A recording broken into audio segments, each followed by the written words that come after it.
नमस्कार, शारदास किचन मध्ये आपलं स्वागत आहे। बघा, आज आपली दुसरी डिश आहे पितृपक्ष विशेष। तर आजची डिश आहे खीर।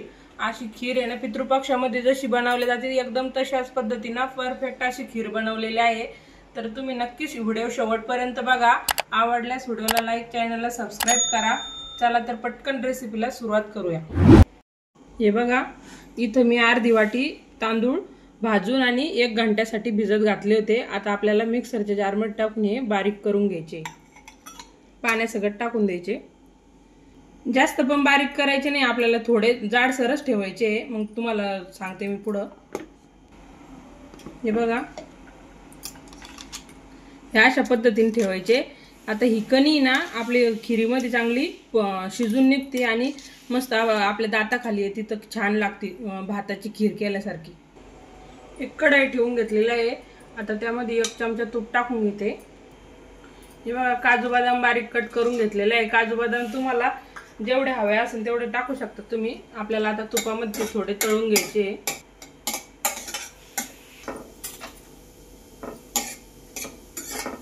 हलकासा कलर चेंज होऊन द्यायचा। हे बघा, तळले गेलेले आहे, तर काढून घ्यायचे। आपण नंतर टाकणार आहोत। हे बघा, या स्टेपला 1 ग्लास दूध टाकून घेत आहे। तुम्हाला जर खोबरं आवडत असेल तर खोबरं किसून टाकू शकता तुम्ही याच्यामध्ये।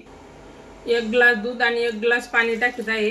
पितळाची खीर शक्यतो नुसते दुधामध्ये बनत नाही, तर पाणी पण टाकतात। पण तुम्हाला जर हवा असेल तर तुम्ही नुसते दुधामध्ये पण बनवू शकतात। आता आपल्याला हे तांदूळ आपण बारीक करून घेतलेले आहे ना, हे टाकून द्यायचे। आता याला आहे ना, 1 उकळी येऊस तर फुल गॅस ठेवायचा आणि त्यानंतर कमी गॅस करून 10 मिनिटं आपल्याला चांगले तांदूळ शिजून घ्यायचे। बघा, खिरीला उकळी आलेली आहे। आता आपण गॅस कमी करू आणि 10 मिनिटं चांगले कमी गॅसवर शिजू देऊ। हे बघा, तुम्हाला दाखवते। आता अशी पतली दिसती ना, आता शिजल्याच्या नंतर अशी मस्त घट्ट होईल। हे बघा, 1 वाटी साखर टाकून देत आहे, मग शिजू देऊ आपण। साखरेचं प्रमाण आहे ना, तुम्हाला जेवढी गोड हवे असेल तेवढी तुम्ही टाकू शकतात। कोणाला जास्त गोड आवडतो, कोणाला कमी गोड आवडतो, त्यानुसार तुम्ही टाका।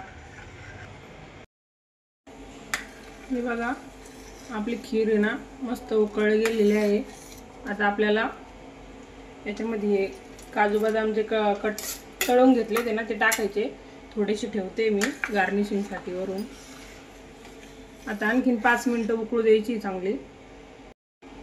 हे बघा, आपली खीर इथं तयार झालेली आहे। अशा पद्धतीने मी दाखवते तुम्हाला। बघा, अशी घट्टसर। आणि आता आहे ना, ही गार झाल्याच्या नंतर एकदम घट्ट होती। त्यामुळे आता आपल्याला गॅस बंद करायचा आहे, खीर काढून घ्यायची। बघा, आपली खीर इथं बनवून तयार झालेली आहे।